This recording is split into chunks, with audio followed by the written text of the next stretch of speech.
श्रीमद्वाल्मीकि रामायण उत्तरकांड अध्याय 4 रावण आदि का जन्म और उनका तप के लिए गोकर्ण आश्रम में जाना। अगस्त्य जी की कही हुई इस बात को सुनकर श्री रामचंद्र जी को बड़ा विस्मय हुआ।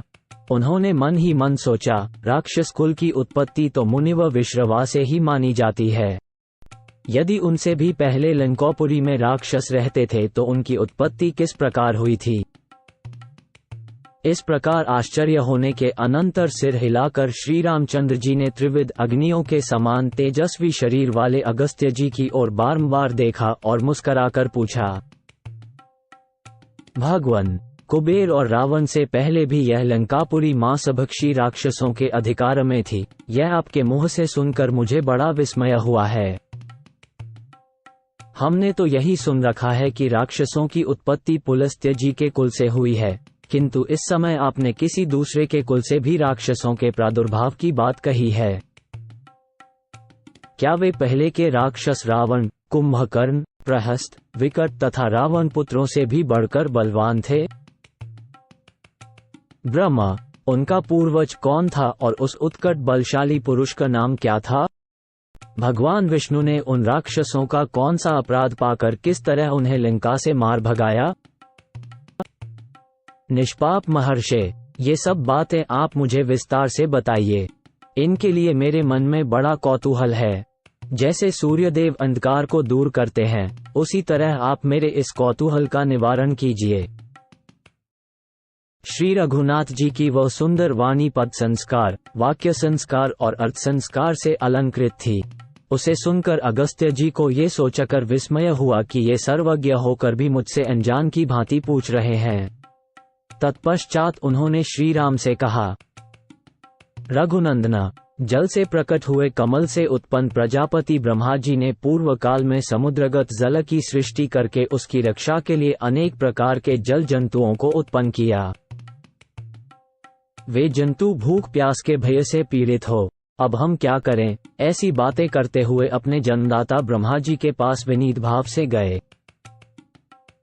दूसरों को मान देने वाले रघुवीर, उन सबको आया देख प्रजापति ने उन्हें वाणी द्वारा संबोधित करके हंसते हुए से कहा, जल जंतुओं, तुम यत्नपूर्वक इस जल की रक्षा करो। वे सब जंतु भूखे प्यासे थे। उनमें से कुछ ने कहा, हम इस जल की रक्षा करेंगे, और दूसरे ने कहा, हम इसका यक्षण पूजन करेंगे। तब उन भूतों की सृष्टि करने वाले प्रजापति ने उनसे कहा,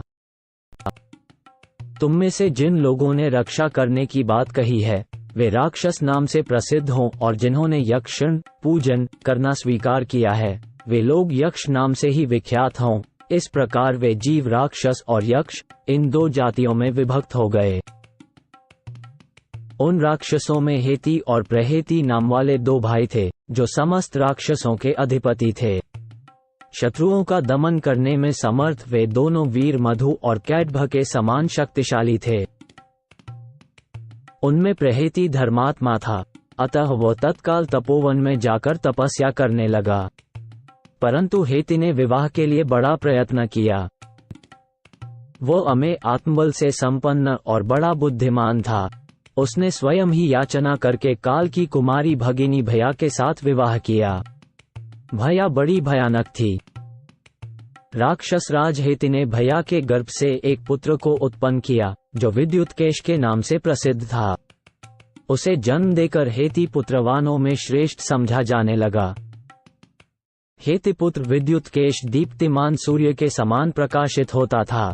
वो महातेजस्वी बालक जल में कमल की भांति दिनों दिन बढ़ने लगा। निशाचर विद्युतकेश जब बढ़कर उत्तम युवावस्था को प्राप्त हुआ, तब उसके पिता राक्षस राज हेती ने अपने पुत्र का ब्याह कर देने का निश्चय किया।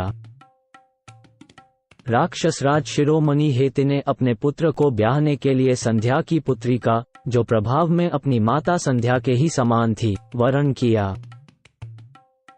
रघुनंदना, संध्या ने सोचा, कन्या का किसी दूसरे के साथ ब्याह तो अवश्य ही करना पड़ेगा, अतः इसी के साथ क्यों न कर दूं। यह विचार कर उसने अपनी पुत्री विद्युतकेश को ब्याह दी। संध्या की उस पुत्री को पाकर निशाचर विद्युतकेश उसके साथ उसी तरह रमण करने लगा जैसे देवराज इंद्र पुलोम पुत्री शची के साथ विहार करते हैं। श्री राम। संध्या की उस पुत्री का नाम सालकटेंकटा था। कुछ काल के पश्चात उसने विद्युतकेश से उसी तरह गर्भधारण किया जैसे मेघों की पंक्ति समुद्र से जल ग्रहण करती है। तदनंतर उस राक्षसी ने मंदराचल पर जाकर विद्युत के समान कांतिमान बालक को जन्म दिया, मानो गंगा ने अग्नि के छोड़े हुए भगवान शिव के तेज स्वरूप गर्भ कुमार कार्तिकेय को उत्पन्न किया हो। उस नवजात शिशु को वहीं छोड़कर वह विद्युतकेश के साथ रति क्रीड़ा के लिए चली गई। अपने बेटे को भुलाकर सालकटेंकटा पति के साथ रमण करने लगी।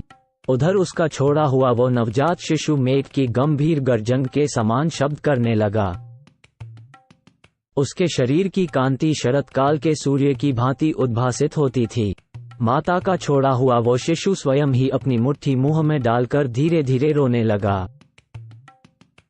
उस समय भगवान शंकर पार्वती जी के साथ बैल पर चढ़कर वायु मार्ग आकाश से जा रहे थे।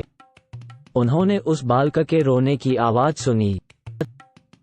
सुनकर पार्वती सहित शिव ने उस रोते हुए राक्षस कुमार की ओर देखा।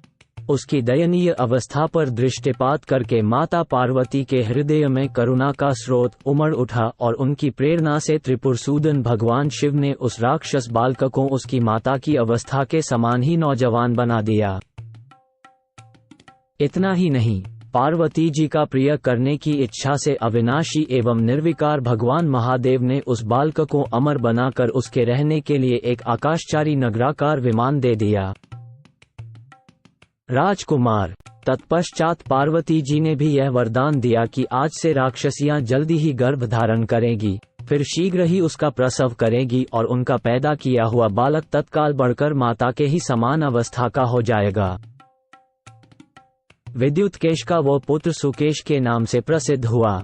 वो बड़ा बुद्धिमान था। भगवान शंकर का वरदान पाने से उसे बड़ा गर्व हुआ और वह उन परमेश्वर के पास से अद्भुत संपत्ति एवं आकाशचारी विमान पाकर देवराज इंद्र की भांति सर्वत्र अबाध गति से विचरने लगा।